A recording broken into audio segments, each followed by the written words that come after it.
warahmatullahi wabarakatuh. Pada sore hari ini dari channel kita Kreatif Info kedatangan tamu yaitu Slamet Rivaldi Putra Sia yang sedang berkarir di Pekanbaru. Apa kabar, Pak Slamet? Sehat ya, udah lama kita tak silaturahmi ya. Iya betul tuh Pak Imam. Baru jumpa sekarang ya kan? Ada setengah abad ya. Belum lagi baru. Seru sekarang ya. Sekarang nih Pak Slamet coba bisa diceritakan profil dari SD sampai sekarang. SD panjang juga profil ya. Iya. Nah, kalau pertama saya memang lahir di Siak. Lahir nggak berani ini tanah kelahiran saya nih ya, dekat Benteng Belanda nih. Tangsi Belanda. Ya.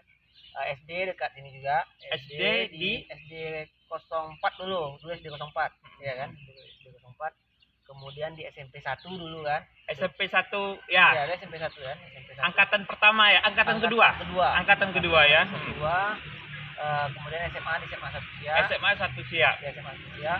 Kemudian ke jenjang D3 saya di Akademi Kesehatan Riau. AKMR ya, di kawasan Bandar Seni Raja Ali Haji yang pernah yang sekarang pindah ke sekarang bukan pindah apa namanya di alhamdulillah kampusnya udah tak ada lagi. Udah tak ada lagi.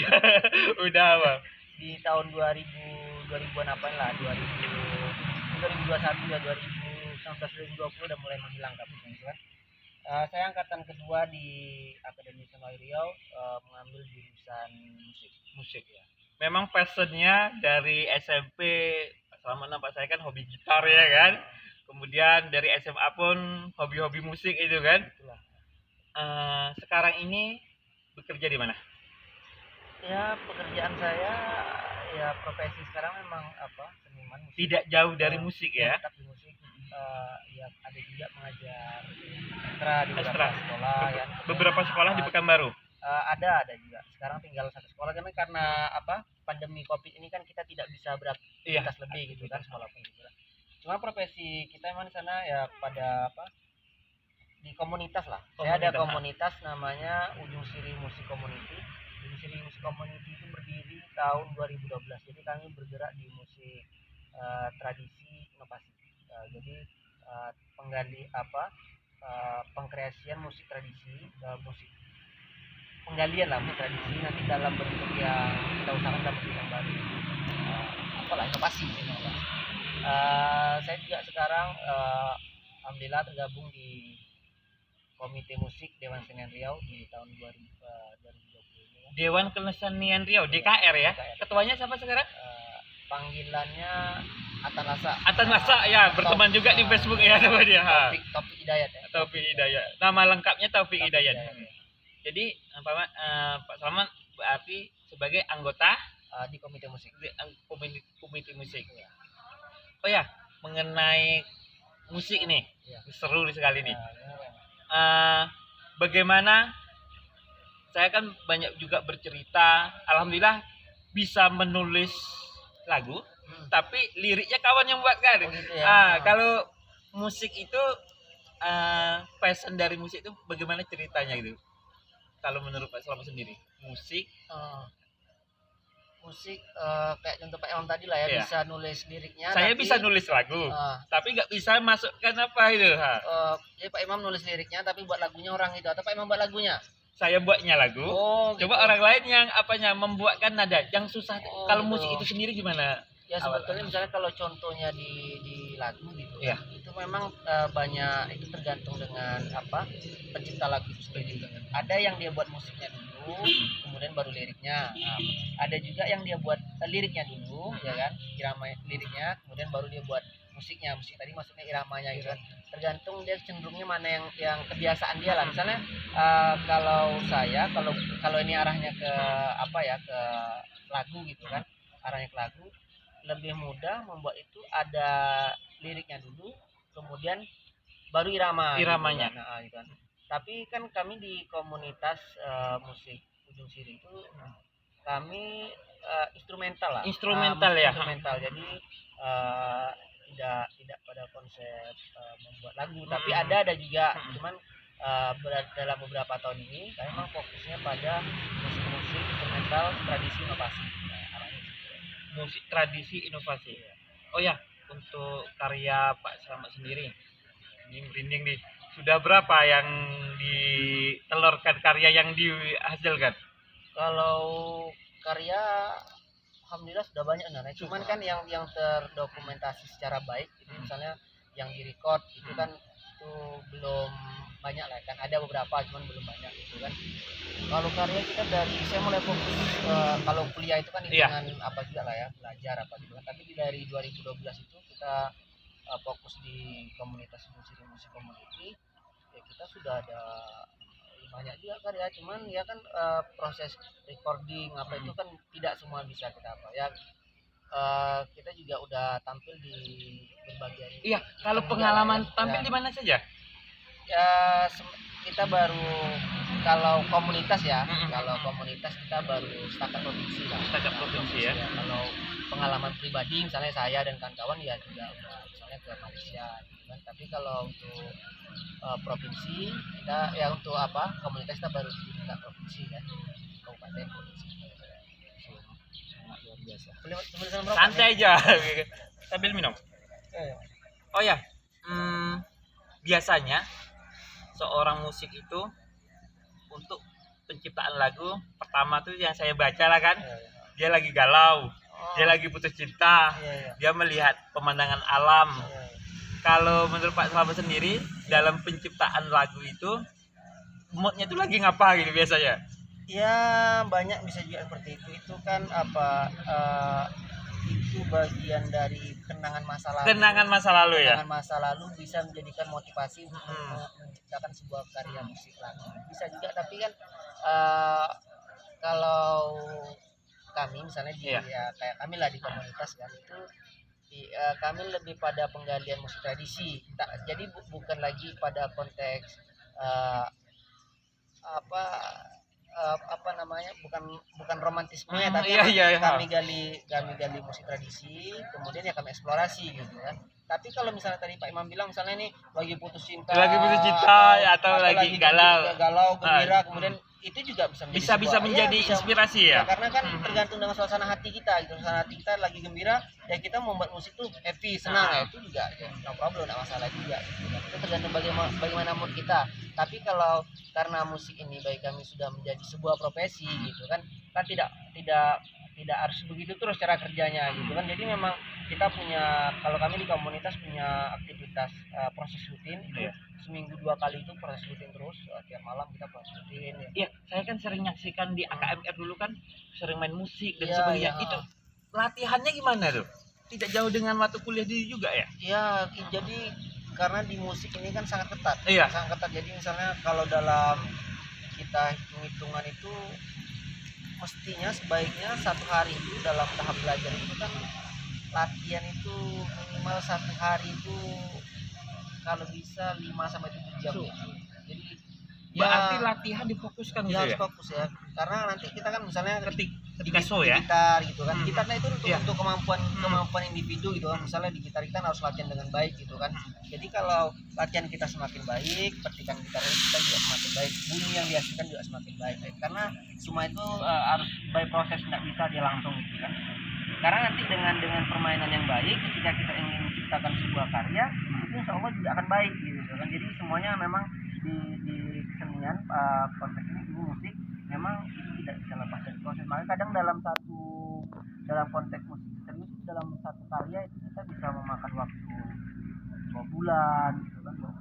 Berarti kita sebagai seorang musisi rupanya baru tahu cerita tidak semudah yang dipikirkan gitu ya. Iya Pak, itu kan kita menelurkan sesuatu ya kan, menelurkan sesuatu juga bertanya seperti misalnya orang membuat kue gitu chef yang namanya chef chef gitu kan. Itu kan dia menciptakan varian rasa baru, itu kan itu juga berapa kali eksplorasi dia baru cipta gitu kan, enggak tiba-tiba aja gitu ya.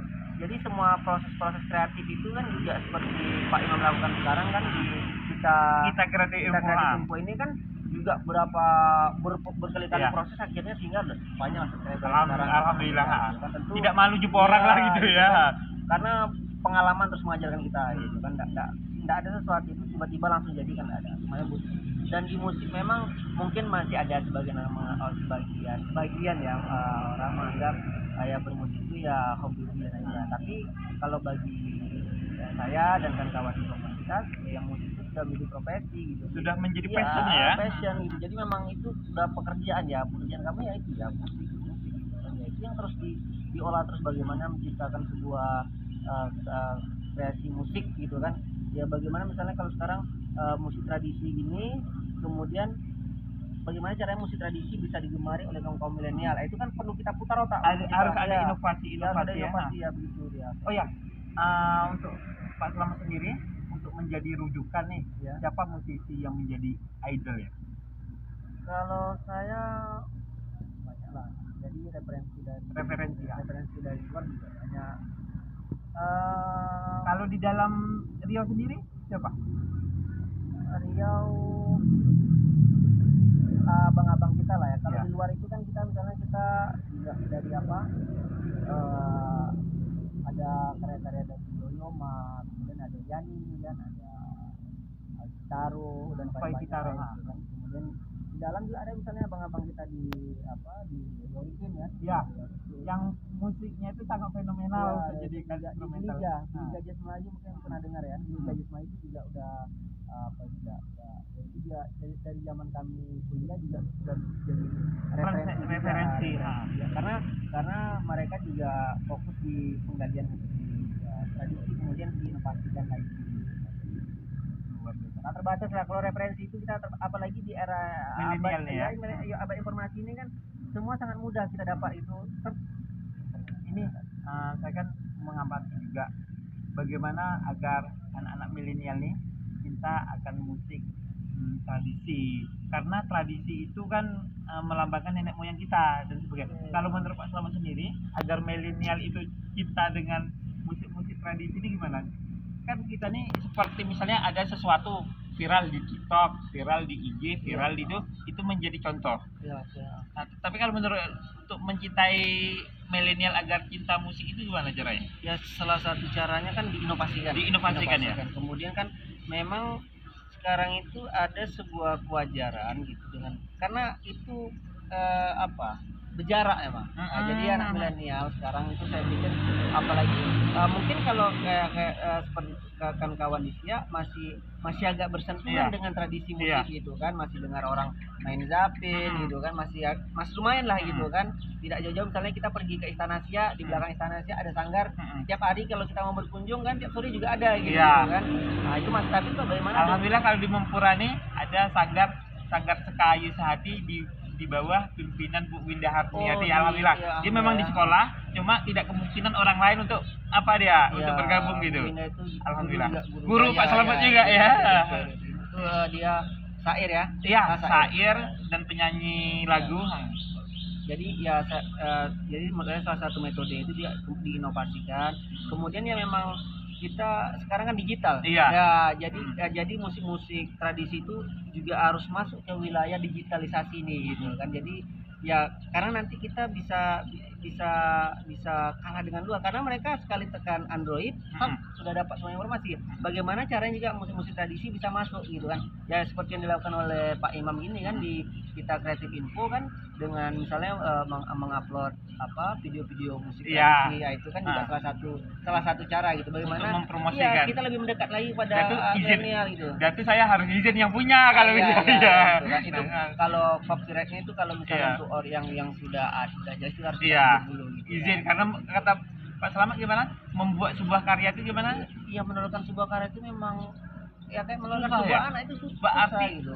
Satu membuat karya itu tidak segampang yang dipikirkan kan. Ariel Noah aja untuk membuatkan lagu mungkin 2 lagu itu dalam 1 tahun. Nanti bisa aja misalnya kita buat tuh dalam hitungan beberapa hari atau tapi kan itu tidak sesuai dengan yang kita maksud nanti kan gitu kan. Jadi memang harus proses dia terus sehingga apa yang kita mau itu memang ada dalam musik yang kita ciptakan.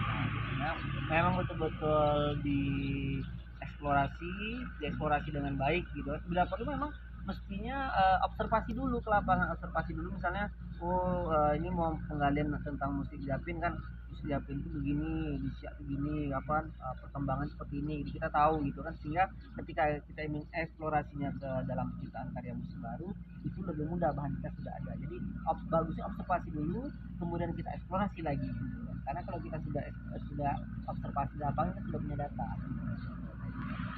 Terima kasih Pak Slamet. Waktu sorenya sebelum wawancara diakhiri, Ya, ada kata-kata motivasi untuk para milenial agar mencintai musik tradisi. ya jadi untuk kawan-kawan generasi muda, ya saya juga masih muda kan. Iya, masih muda, masih gagal Paling lagi. masih muda gitu kan. Umur udah 30-an dah. Jadi cintailah tradisimu, cintai budayamu, kenali tradisimu, kenali budayamu. Karena nanti itulah akan bisa menentukan bagaimana jadi dirimu. Maka dengan kenal tradisi dan budayamu lebih baik, itu akan bisa insya Allah membawa dirimu kemana-mana gitu kan. Jadi kalau saya misalnya main gitar itu di Spanyol, di mana orang lebih jago main gitar karena orang di sana memang sudah itu lahirnya kan. Tapi kalau di saya baik main gambus dengan baik, orang di Spanyol, di Eropa tidak ada gambus di sana. Ya, jadi itu juga yang jadi kita harus bangga dengan tradisi. Maka bangga dengan tradisi kita. Ya, bangga dengan tradisi, jangan malu. Keren tradisi. Terima kasih wawancara serunya. Demikianlah wawancara seru kami dengan Slamet Rivaldi, seorang musisi, seorang pemain musik dan anak muda yang penuh inovasi.